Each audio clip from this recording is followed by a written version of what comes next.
परिचय। राधा, क्या कर रही हो? वाह, ये तो बहुत सुंदर है। तुमने इसे कैसे बनाया? मैंने इसे प्रकार और पेंसिल की सहायता से बनाया। लेकिन क्या इस वृत्त को बनाने के लिए हमें सचमुच प्रकार और पेंसिल की आवश्यकता पड़ती है? हाँ, एकदम सही आकृति बनाने के लिए हमें इन सभी रेखा गणितीय उपकरणों की आवश्यकता पड़ती है। क्या तुम इस कोण को देख सकती हो? हाँ, यह 30 अंश का कोण है। मैंने इसे प्रकार और स्केल की सहायता से बनाया है। लेकिन कैसे? मैं भी ये सीखना चाहती हूँ। मेरे साथ आओ, मैं तुम्हें सिखाती हूँ। उद्देश्य। इस पाठ के अंत में आप निम्न करने में सक्षम हो जाएंगे। एक दिए गए कोण को द्विभाजित करना, एक दिए गए रेखाखंड के लंबवर्धक की रचना करना, 60 अंश इत्यादि का कोण बनाना, दिए गए आधार, एक आधार कोण तथा अन्य दो भुजाओं के योग से त्रिभुज की रचना करना, दिए गए परिमाप और दो आधार कोणों की सहायता से त्रिभुज की रचना करना, एक त्रिभुज की रचना करना जिसमें परिमाप और दो आधार कोण दिए हों।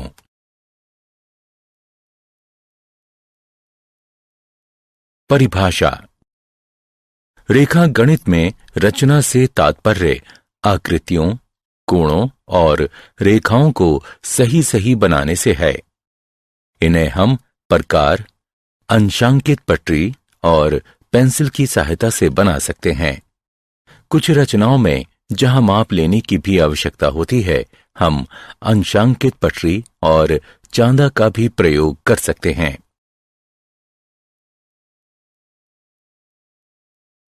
एक दिए गए कोण का समद्विभाजक।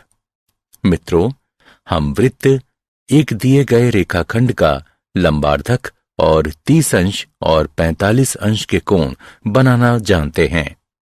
अब हम एक दिए गए कोण का समद्विभाजक बनाना सीखेंगे।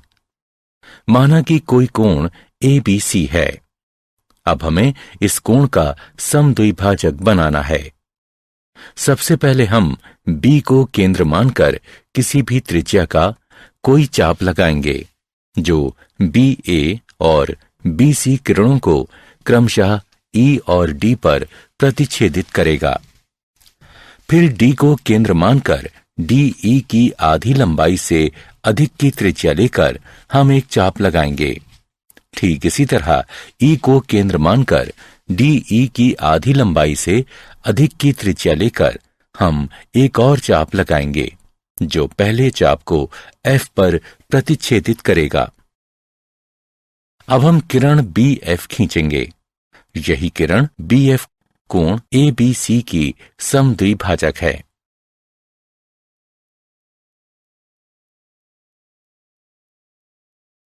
हम कैसे कह सकते हैं कि BF एक कोण समद्विभाजक है?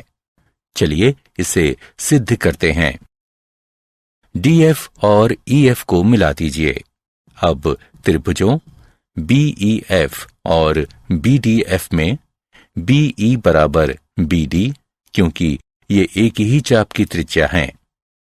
EF बराबर DF, क्योंकि ये भी बराबर त्रिज्या की चाप हैं। BF बराबर BF, जो कि दोनों में है। इसलिए SSS समरूपता नियम के अनुसार त्रिभुज BEF सर्वांग सम है त्रिभुज BDF के, जिससे हमें कोण EBF बराबर कोण DBF प्राप्त होता है। इसलिए BF एक कोण द्विभाजक है।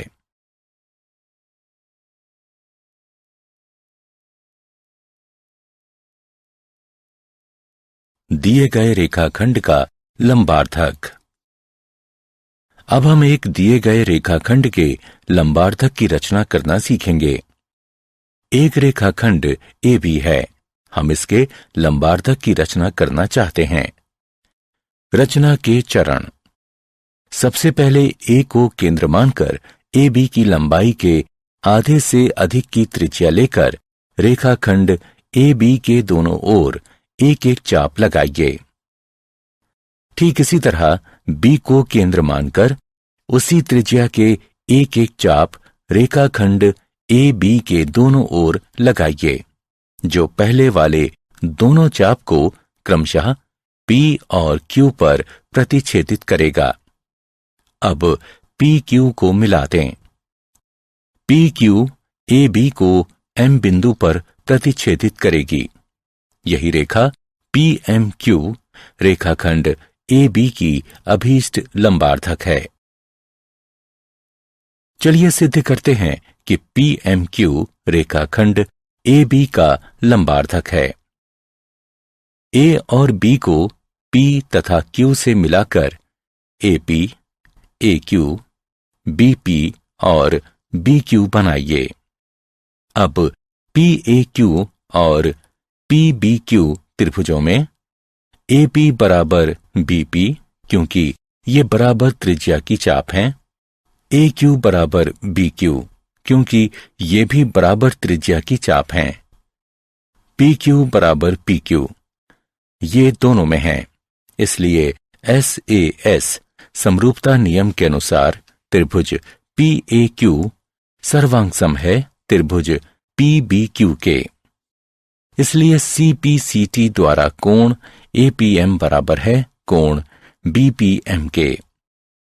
अब त्रिभुजों PMA और PMB में AP बराबर BP बराबर त्रिज्या की चाप, PM बराबर PM, ये दोनों में है।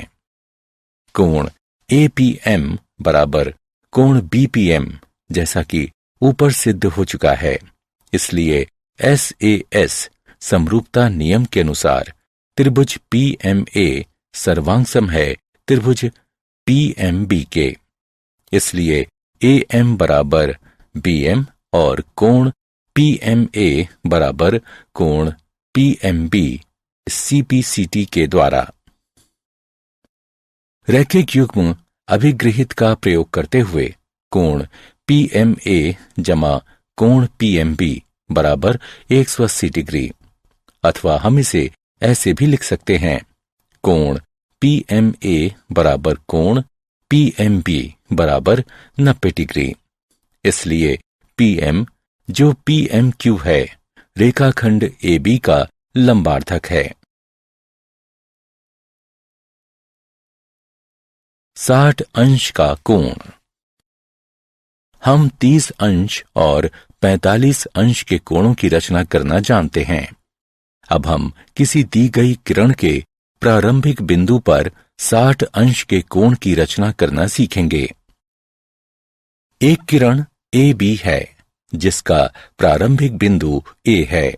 हम एक ऐसी किरण AC की रचना करना चाहते हैं जिससे कोण CAB बराबर 60 अंश हो। रचना के चरण।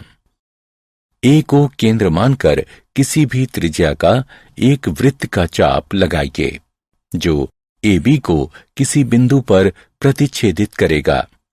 माना कि वह बिंदु D है। अब D को केंद्र मानकर पहले वाली ही त्रिज्या का एक और चाप लगाइए जो पहले वाले चाप को किसी बिंदु पर प्रतिच्छेदित करेगा। माना कि वह बिंदु E है। अगले चरण में E से होते हुए किरण AC खींचिए। यही कोण CAB 60 अंश का अभीष्ट कोण है।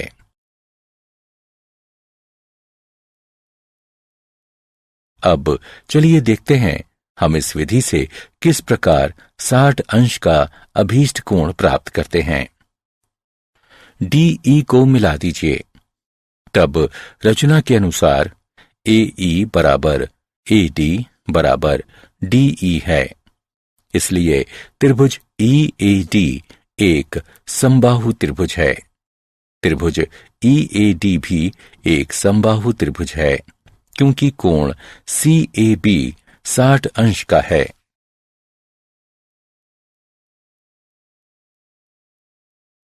एक त्रिभुज की रचना।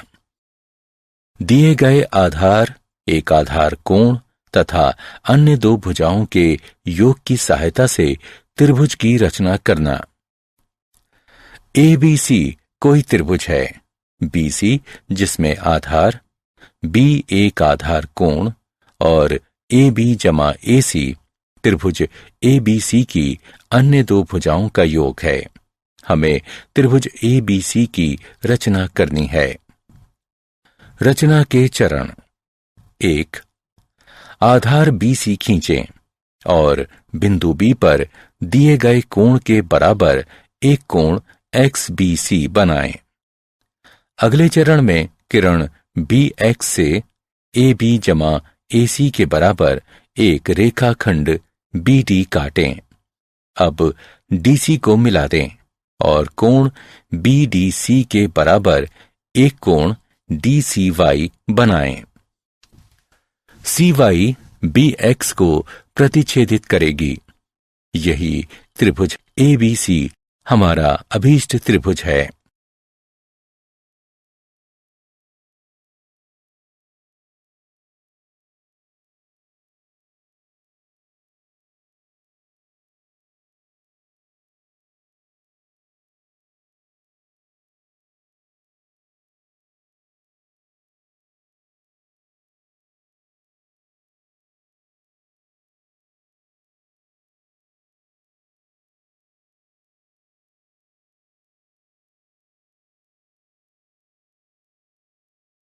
आइए देखते हैं कि ABC किस प्रकार एक त्रिभुज है। ACD त्रिभुज में कोण ACD बराबर कोण ADC रचना के अनुसार, इसलिए AC बराबर AD, तब AB बराबर BD घटा AD बराबर BD घटा AC या AB जमा AC बराबर BD। हम जानते हैं कि त्रिभुज की दो भुजाओं का योग तीसरी भुजा से अधिक होता है, इसलिए ABC एक त्रिभुज है।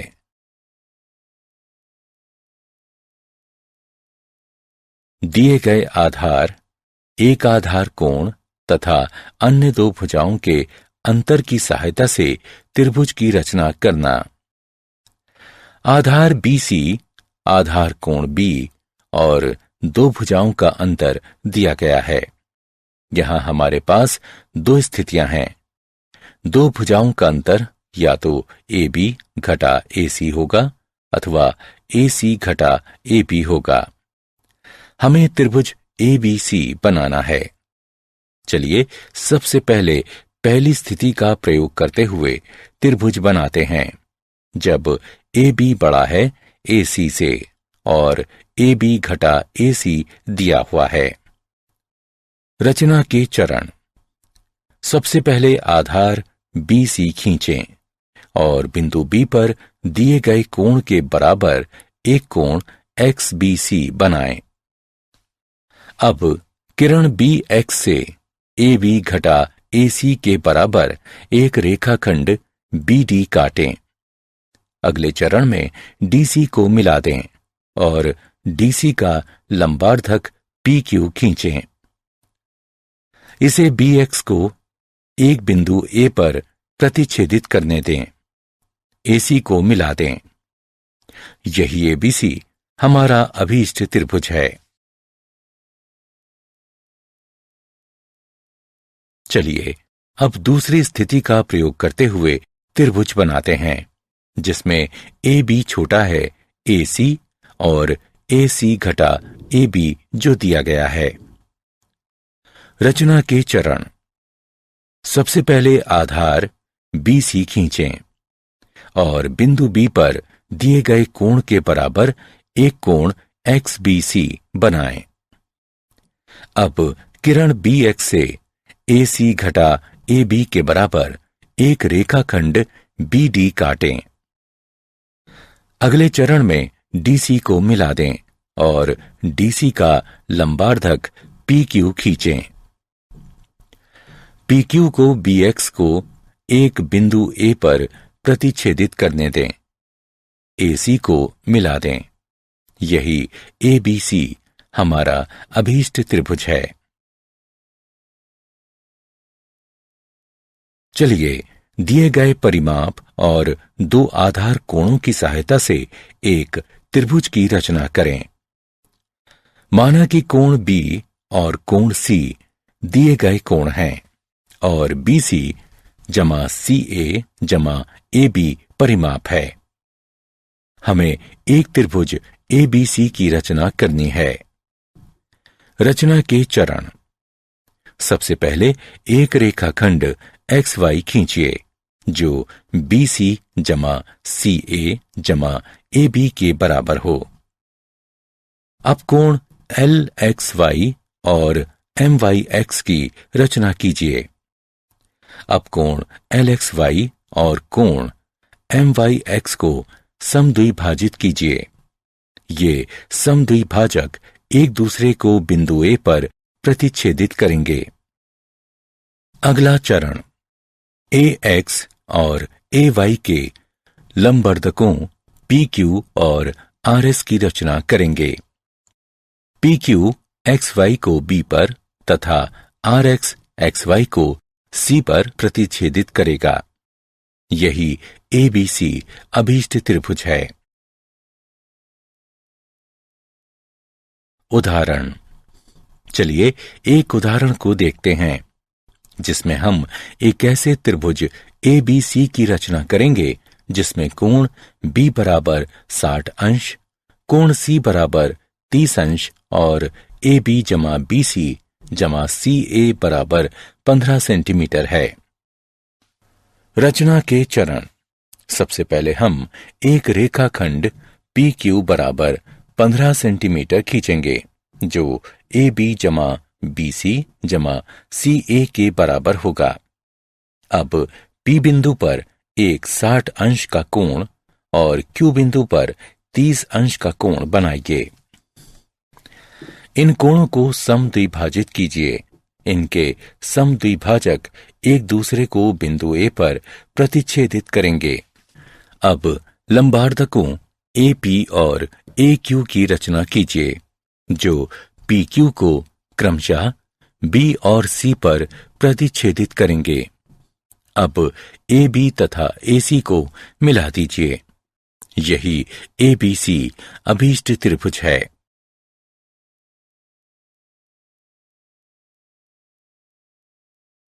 क्या आप जानते हैं जियोमेट्री शब्द ग्रीक शब्द जियो जिसका तात्पर्य है पृथ्वी तथा मेट्रिया जिसका तात्पर्य है मापना से बना है। अंक गणित के साथ साथ रेखा गणित भी पूर्व आधुनिक गणित के दो क्षेत्रों में से एक थी। प्राचीन मिस्रवासियों ने 3000 ईसा पूर्व पहले रेखा गणित का प्रयोग किया था। उनके बहुत सारे सूत्रों में से वृत्त का लगभग सही क्षेत्रफल निकालने का सूत्र भी था। अपने अद्भुत रेखा गणितीय कार्यों के कारण रेखा गणित का पिता प्रायः 300 ईसा पूर्व के मिस्र के यूक्लिड नाम के गणितज्ञ को कहा जाता है। उसके किए गए कार्यों में इतने प्रभावी तत्व थे जो 20वीं शताब्दी के आरंभ तक उन गणित की किताबों में रहे जिनका प्रयोग पढ़ाने के लिए किया जाता था। यदि AB जमा AC BC से कम या बराबर है तो किसी भी त्रिभुज की रचना संभव नहीं है।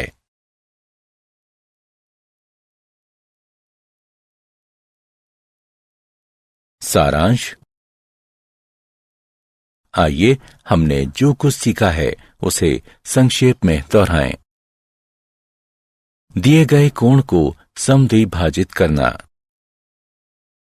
दिए गए रेखाखंड के लंबार्धक की रचना करना, दिए गए कोण की रचना करना, दिए गए आधार एक आधार कोण तथा अन्य दो भुजाओं के योग की सहायता से त्रिभुज की रचना करना, दिए गए आधार एक आधार कोण तथा अन्य दो भुजाओं के अंतर की सहायता से त्रिभुज की रचना करना, दिए गए परिमाप और दो आधार कोणों की सहायता से एक त्रिभुज की रचना करना।